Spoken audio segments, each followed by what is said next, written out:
بیل کے ناک کے ایک سوراخ کے اتنا مشرق کی طرف سے جہنم کو کھولا جائے گا تو جتنے لوگ مغرب میں کھڑے ہوں گے ان سب کے بھیجے کھول کھول کر ان کے پیروں پہ گریں گے.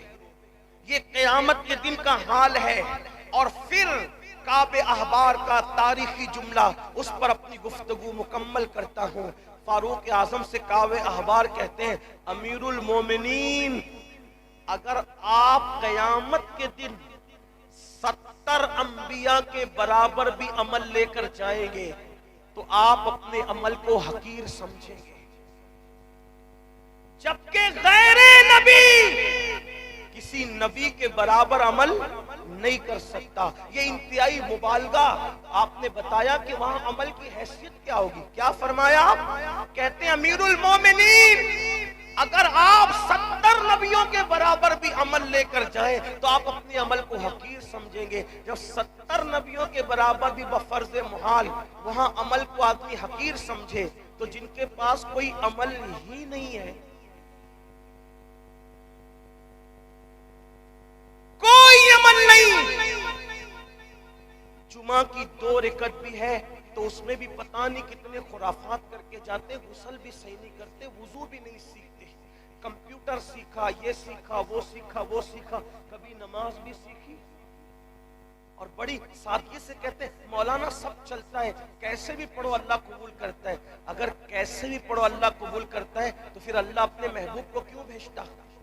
محبوب نے یہ کہا کیسے ہی پڑھو قبول ہوگی. محبوب نے تو یہ فرمایا صلو کما رأیتمونی اصلی، کیسے بھی نہیں چلے گی، جیسے مجھے پڑھتا دیکھتے ہو ویسے پڑھو. اس کے لیے علم حاصل کرو، دین کی طرف آؤ، آخرت کی تیاری کرو. ذہن میں بہت سی باتیں آتی ہیں لیکن ٹائم میرا مکمل ہوا. بس آخری میں 3 جملے میرے سن لے، بات پوری کرتا ہوں. اس وقت تو ہندوستان کے مسلمانوں کو بہت سنبھلنے کی، سوچنے کی، غور کرنے کی ضرورت ہے. حالات نازک سے نازک تر ہو رہے ہیں.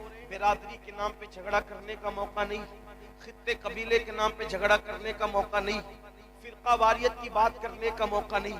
اس وقت تو لوگوں کو چاہیے کہ سواد اعظم صحابہ اور اہل بیت کے عقیدے پہ پوری دنیا کے مسلمان متحد ہونے کی کوشش کریں، لیکن 3 باتوں پر مسلمان محنت کریں. سب چیزوں سے توجہ ہٹا کر 3 باتوں پہ محنت کرو. پورے ہندوستان میں ہر جلسے میں آخری میں یہ 3 باتیں کہہ رہا ہوں، اللہ کرے کسی کے دل میں اتر جائے. مسلمانوں بالخصوص نوجوانوں، آپ کو 3 باتوں پہ محنت کرنا ہے. نمبر 1، دیندار بنو. سب سے پہلی بات دیندار بنو. دیندار کون سے دیندار؟ صرف ٹوپی داڑھی والے دیندار نہیں، وہ دیندار بنو جیسے رسول اللہ بنانے آئے تھے. وہ دیندار بنو جیسے صحابہ کرام نے بنایا تھا. وہ دیندار بنو جیسے اولیاء اللہ نے بنایا تھا. وہ کیسے دیندار تھے؟ جو اپنے لیے پسند کرو وہی اپنے بھائی کے لیے پسند کرو. تمہارا بھائی پڑوس میں بھوکا سوئے، تم پیٹ بھر کے نہیں سو سکتے. یہ دینداری کی اہم پہچان. دوسروں کا برا نہ چاہو، سب کا بھلا چاہو. وہ دیندار کیسے بننا علماء سے پوچھو، لیکن اتنا کہتا ہوں نمبر 1 دیندار بنو. نمبر 2 مالدار بنو. مالدار بننا ہے، پہلے دیندار بنو پھر مالدار بنو. آپ کچھ لوگ آنے آپ کو سبق پڑھا دیا، نہیں مولانا ہمارے نبی تو بڑے غریب تھے، بڑے مفلس تھے اور وہ پیٹ پہ پتھر باندھتے تھے. یہ سب جھوٹ ہے. ہمارے نبی کوئی غریب نہیں تھے، کوئی مفلس نہیں تھے، بلکہ ہمارا عقیدہ یہ ہے ہمارے نبی جتنے مالدار تھے ان سے پہلے اتنا بڑا مالدار دنیا میں کبھی نہیں آیا، اور نہ قیامت تک ان کے بعد اتنا بڑا مالدار کوئی آ سکتا ہے.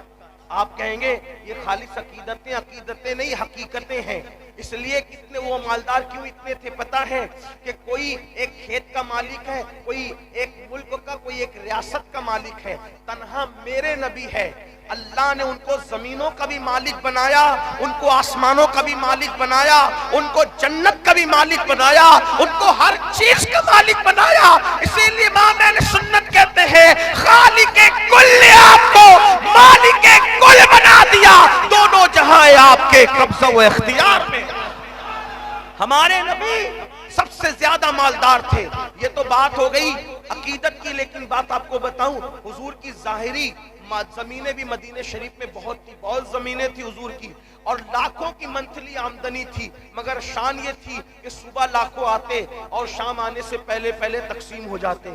ہمارے نبی غریب نہیں تھے، بہت مالدار تھے۔ آپ کو بھی مالدار بننا ہے۔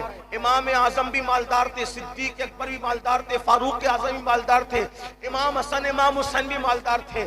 یہ علم والے موجود ہیں، ان کی موجودگی میں کہوں بڑے سے بڑا آج فیکٹری کا مالک اگر کسی کے پاس کوئی بھکاری آئے تو کتنا دیتا ہے؟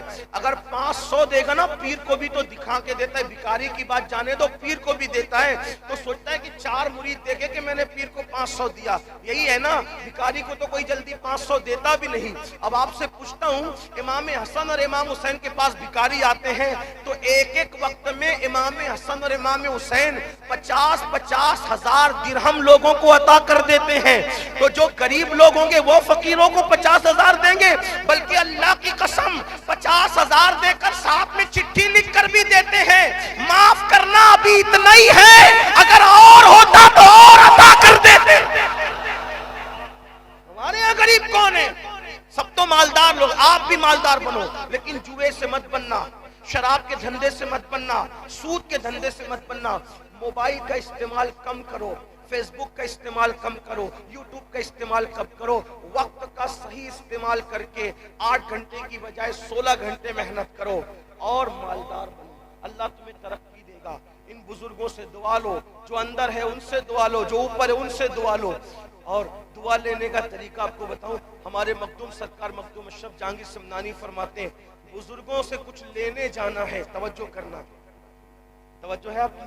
فرماتے ہیں بزرگوں سے کچھ لینے جانا ہے تو جب بھی بزرگوں سے ملنے جاؤ تو خالی ہاتھ نہ جایا کرو۔ جو خالی ہاتھ نہیں جاتا وہ خالی ہاتھ واپس بھی نہیں آتا۔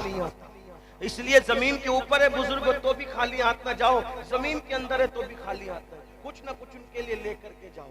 تو مالدار بنو، نمبر 1 دیندار، نمبر 2 اور نمبر 3 ایجوکیشن پہ محنت کرو، اپنی قوم کو ایجوکیٹ کرو، کوئی جاہل نہ رہنے پائے، کوئی ان پڑھ نہ رہنے پائے۔ بڑی معذرت کے ساتھ اپنی مسجد کا مینار 2 کروڑ کا بنانے کی بجائے 1 لاکھ کا بناؤ اور باقی کی رقم اپنی قوم کی تعلیم پہ خرچ کرو۔ اللہ کے رسول علیہ السلام اچھی عمارتیں بنانے نہیں آئے تھے، حضور اچھے انسان بنانے آئے تھے۔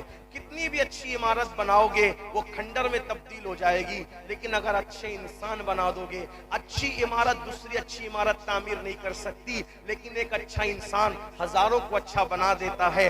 صفہ کے چبوترے پہ بیٹھ کر حضور نے صدیق کو ایسا ڈھالا تھا، فاروق اعظم کو ایسا ڈھالا تھا، عثمان غنی کو ایسا بنایا تھا، مولا علی کو، سعد کو، سعید کو، طلحہ کو، زبیر کو، ابو عبیدہ کو، خالد ابن ولید کو کیسا بنایا تھا کہ ان ایک ایک کو دیکھ کر کے ہزاروں کی زندگیاں بدل گئی۔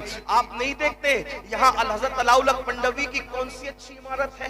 مجھے پورے پنڈوا میں بتا دو، ہے کوئی ایسی عمارت جس کو آپ تاج محل کے برابر قرار دیں، فتح پور سیکری کے برابر قرار دیں، لال قلعہ کے برابر قرار دیں؟ نہیں بتا سکتے آپ۔